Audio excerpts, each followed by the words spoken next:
Welcome, Alex. Welcome to the People in Legal booth here at LegalTechTalk in sunny London. Thank you very much, Andrea. We're always interested to talk to interesting people about the legal industry and about change, so we appreciate you taking the time. What brings you here today to the conference? As the Global Head of Sales for Legaltech Hub, we are here as a sponsor to basically let the world know about our amazing directory and insight and analysis service for law firms and in-house. We've been in business now just under 5 years, so we have a relatively good foothold in the marketplace. But the thing that's unique and the message really that we're trying to get across today is we help both the buyers and the sellers of legal technology. The buyers understand legal technology and understand the whole selection process and who's in the marketplace, and we help the sellers to showcase their solutions on our global directory, which has nearly 3,000 legal tech solutions on it. Interesting you should say that. You know, I go to lots of different legal tech events, but I haven't been to a British one for a decade or more. And I've been struck by the sheer number of sponsors, of booths in the room. And it did cross my mind, how do people find each other? So your organisation feels like it's filling a necessary gap. Yeah, what I like to say when people come to the booth, we make sense of what's going on in the vendor hall. So we help the buyers to understand, let's look at a segment. Let's look, for instance, contract review. Very, very busy segment. Oh, yeah. Probably nearly 100 vendors in the contract review space. And we allow you to look at our directory and compare what those solutions do versus the other. From the point of view of a very niche, is there a product called, is it 𝗟𝗲𝗴𝗹, the thing that does there's something that does a very generic across the whole internet search of things? This feels like a much more niche. So oftentimes when people are asking us to describe what we do, is we're almost like a Gartner, but specifically for the legal tech vertical. So you're not just taking on a brand and putting it forward, you're actually looking into the brand, the product itself, and coming to some conclusions about it? We don't test products, but what we do is every vendor, so it's very democratic. Every vendor gets a free listing, and then vendors who choose to can enhance those listings and provide more information to enrich the buyer's journey, to understanding their product better, you know, including thought leadership, product briefings where we speak to the founders and have an interview and a functional demo.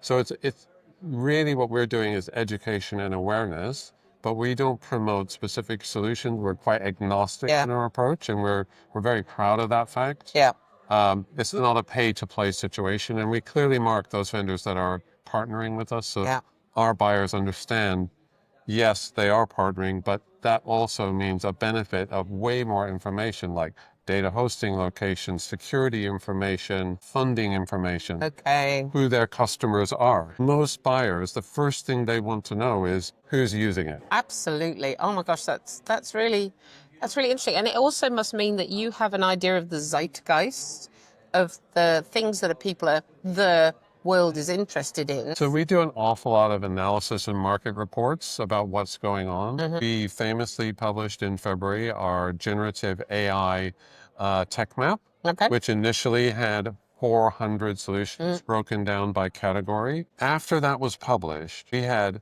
literally hundreds of inbound queries from vendors saying, aren't we on the list? We republished it in March, and it's now 600. We're going to be doing a similar tech map for agentic AI. We're going to do a similar tech map of generative AI broken down by practice area this time. So we're helping people demystify what's going on within that legal ecosystem. And we also report on what's going on in the marketplace, but we don't regurgitate newsletter. So we provide analysis. So for example, Harvey announced 300 million fundraise. Everyone published that. But what we published along in that same article was, what are the funding trends for 2025? Absolutely fascinating. And that part makes it interesting to our readers, because it's one thing to know that a particular company's raised money, but what type of legal tech companies are raising money, and are there trends in the marketplace? And we try and follow those. That is super interesting. And I hadn't really encountered you before, so it feels like something I should be following. So with that in mind, do you have a view on what you think the next big change is that is either needs to happen in the legal sector or that is coming to the legal sector? So I'd like to preface that by saying generative AI changed everything. And what it did is two things. A, it made lawyers who generally are not interested in legal technology by virtue of things like ChatGPT, all of a sudden, what could this potentially do to help our profession? Yep.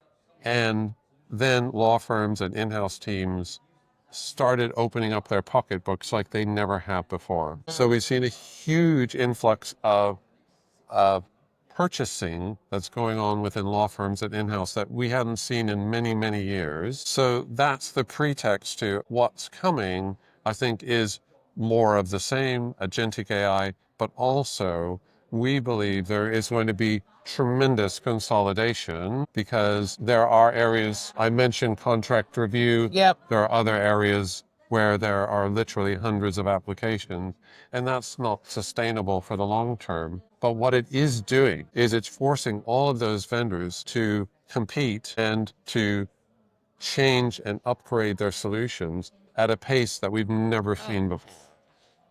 Yes, I think the pace is something that I'm finding quite.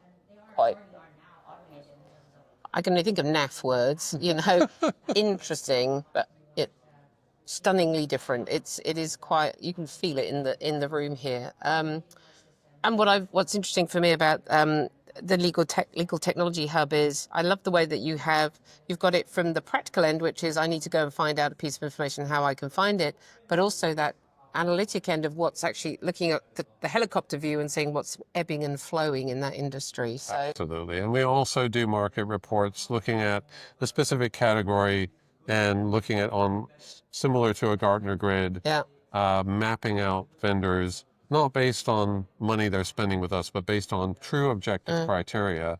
And that objectivity is extremely core to our brand and something that our founder, 𝗍𝗶𝗆, from the very get-go said, we need to be that company who is objective and fair in our approach rather than the whole pay-to-play universe, which we're all painfully familiar with. Indeed. Well, Alex, thank you so much for taking time to talk to us today. It's been an absolute pleasure. Thank you for the opportunity.